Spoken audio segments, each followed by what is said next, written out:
Hello everyone, my name is Zachary Ono. Today I will be discussing how data flows in a computer system across network and how we can keep that data secure. Understanding the concept is one of the most important foundations in the field of cybersecurity. Data is constantly moving, being stored, processed, and transmitted, and each stage required a unique approach to protection. In the world of information technology, data exists in three main states: at rest, in use, and in transit. Data at rest refers to information that is stored and not currently being accessed or modified. For example, files saved on a hard drive, database, or USB flash drive. Data in use, on the other hand, is information that is being actively processed by the application or user. This might include editing a document, analyzing a data set, or entering a password into a website. Finally, data in transit, sometimes called data in motion, is information that is being transmitted from one place to another, such as sending an email, uploading a file to the cloud, or streaming a video. Each of these states present different security challenges. To secure data at rest, encryption is one of the most effective methods. Encrypting stored data ensures that even a hard drive or a database is stolen, the information remains unreadable without the proper decryption key. They also use access control and authentication measures, so only authorized users can view the modified data stored.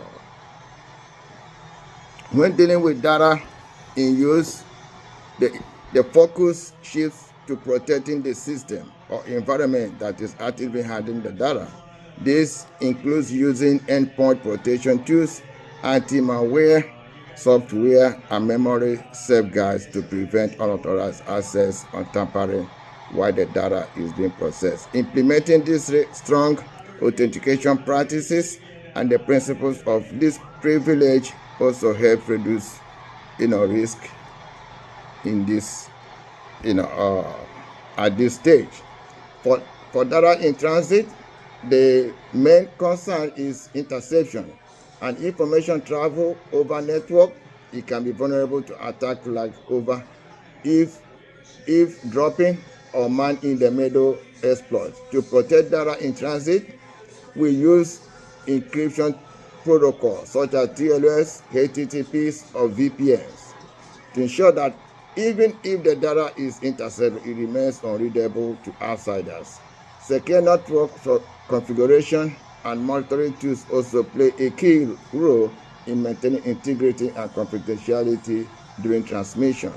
The overall security strategy must adapt depending on the state of the data. Data at rest demands strong encryption and physical security. Data in use requires real-time protection, monitoring, and secure application practices. Data in transit, meanwhile, calls for robust encryption and secure communication channels. Together, these strategies support the three fundamental principles of cybersecurity: confidentiality, integrity, and availability, often known as the CIA thread. In conclusion, protecting data in most is about understanding where it is, how it moves, and what vulnerability exists along the way. By applying the right security measures to each state of data, we can ensure that sensitive information remains safe from unauthorized access or alteration. Thank you for listening, and remember, in cybersecurity, prevention is always better than reaction. Stay informed, stay secure, and continue building your knowledge of data protection and digital safety. Thank you for listening.